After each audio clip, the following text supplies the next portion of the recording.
Bonjour à tous, aujourd'hui on va s'attaquer à quelque chose de fondamental. On va essayer de décortiquer les règles du jeu, les lois cachées qui permettent à n'importe quel système de sens d'exister, que ce soit une simple pensée ou une théorie hyper complexe. C'est un peu comme si on cherchait le plan secret de tout ce qui nous paraît intelligible. La question qui va nous servir de fil rouge est, en fait, à la fois toute simple et complètement vertigineuse. Comment est-ce qu'une idée, n'importe laquelle, arrive à rester en vie? Qu'est-ce qui fait qu'une croyance ou même une conscience ne s'effondre pas tout simplement dans le chaos? Qu'est-ce qui la maintient? L'idée qu'on explore ici, c'est que sous tout ça, sous la physique, la biologie, même nos pensées les plus intimes, il y aurait une sorte de structure fondamentale, une architecture cachée. Et ce qu'on a sous les yeux, c'est son plan, son blueprint si on veut. Allez, on se lance. Pour que le sens puisse exister, il lui faut d'abord un endroit, un espace pour habiter. Donc dans cette première partie, on va construire cet espace. Mais attention, pas un espace physique, un espace purement conceptuel.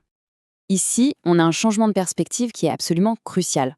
Il faut vraiment mettre de côté l'idée d'un monde fait de choses, d'objets séparés les uns des autres, et adopter une vision où tout est connexion. Pour exister, il faut être en relation avec autre chose. Rien n'existe sans son contexte. C'est vraiment la pierre angulaire de toute cette construction. Bon, et cet espace, comment est-ce qu'on le formalise? On lui donne un nom, le site de viabilité. Alors attention, ce n'est pas une boîte ou un contenant. Il faut plutôt imaginer une toile d'araignée, un réseau de points de vue, de perspectives, toutes s'interconnecter et surtout toutes orientées vers un point de référence commun qu'on appelle ici le réel. C'est seulement là-dedans que le sens peut commencer à prendre racine. Et pour que tout ce système tienne debout, il y a une règle, une loi de fer, la cohérence. Qu'est-ce que ça veut dire? Ça veut dire que si on change de point de vue, l'objet qu'on regarde, lui, ne doit pas changer. C'est simple, mais c'est la base.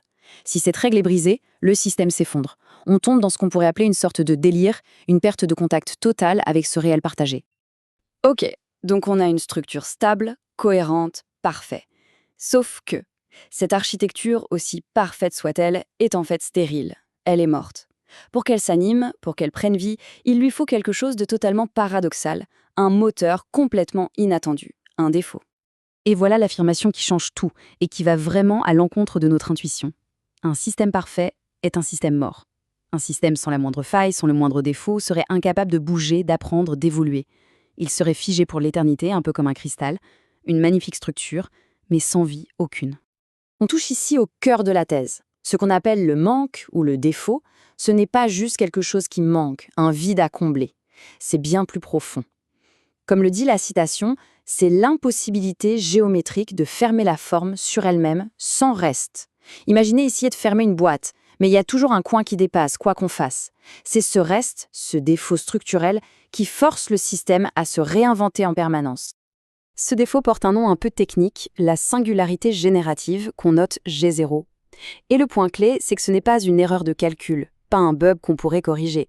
Non, c'est une nécessité mathématique. C'est comme un trou, une torsion dans le tissu même de l'espace du sens. C'est ce qu'on appelle une obstruction topologique, impossible à enlever. Et tout ça nous amène à un théorème assez incroyable quand on y pense. Ce défaut, cette faille, eh bien c'est la condition même de la vie. Ce n'est pas un bug, c'est la fonctionnalité essentielle qui rend le système dynamique. Et donc vouloir l'éliminer, vouloir atteindre la perfection absolue, ce serait en fait tuer le système. C'est ce qu'on appelle la mort symbolique. Donc on a un système qui est en quelque sorte condamné à vivre dans un espace imparfait. Et ça le force à être dans un mouvement perpétuel. Cette troisième partie va nous décrire la danse, si on veut, les mouvements que tout système doit exécuter sans cesse pour survivre. Ce mouvement n'est pas du tout aléatoire. Il suit un cycle très précis en 4 temps. On peut le retenir avec l'acronyme EMPR. D'abord, le système explore, il génère des variations, c'est l'émergence. Ensuite, il stabilise ce qui fonctionne, il met en mémoire, c'est le maintien. Puis, il essaie de généraliser, de l'appliquer partout, c'est la propagation. Et enfin, inévitablement, il se heurte à sa propre limite, à son défaut, c'est le résidu. Et là, le cycle recommence. Ce qui est fascinant, c'est que chaque étape de ce cycle, chaque symbole un peu abstrait, correspond à quelque chose de très concret dans notre pensée.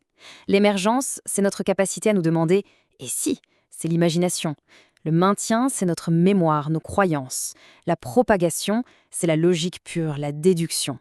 Et le résidu, eh bien, c'est ce qui coince, l'impossible, l'exception, qui nous force à tout remettre en question. On approche du sommet de cette construction. La grande question maintenant, c'est Comment le système gère-t-il cette tension permanente, ce cycle sans fin? La réponse est assez vertigineuse, et elle va complètement redéfinir ce qu'on entend par le jeu. Rappelez-vous, le système est sous une contrainte structurelle constante à cause de sa faille centrale. Pour ne pas se disloquer, la solution la plus stable, la plus efficace d'un point de vue énergétique, c'est de concentrer toute cette tension en un seul et même point. Et voilà la révélation. Le jeu, le sujet, l'ego, ce n'est pas l'architecte du système.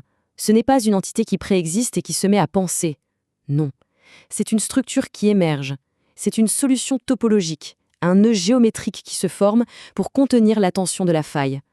Le jeu, en somme, c'est la cicatrice du système, le lieu de torsion qui maintient l'ensemble en équilibre. Cette architecture a des conséquences bien réelles et même éthiques qui sont assez radicales. Cette dernière partie explore ce que cette vision change dans notre façon de comprendre nos relations et en particulier la confiance. Pensez-y, gérer sa propre faille, sa propre incomplétude, tout seul, ça coûte une énergie folle, c'est épuisant. Mais il peut se passer quelque chose de quasi maïque. Lorsque deux systèmes s'allient, il est possible que leurs défauts respectifs s'emboîtent, se compensent géométriquement. Et là, le coût énergétique pour maintenir la structure en vie chute de manière spectaculaire. Et ça nous donne une définition de la confiance ou même de l'amour qui est purement formelle, presque mathématique. La confiance, ce n'est pas partager les mêmes idées. C'est un état où la torsion d'un système vient annuler, vient soulager la tension d'un autre. C'est un alignement, non pas des pleins, mais des manques. L'impossible de l'un trouve sa solution dans l'impossible de l'autre. C'est une optimisation énergétique avant même d'être un sentiment. Et on va se quitter sur une question qui connecte toute cette théorie à un des plus grands enjeux de notre époque.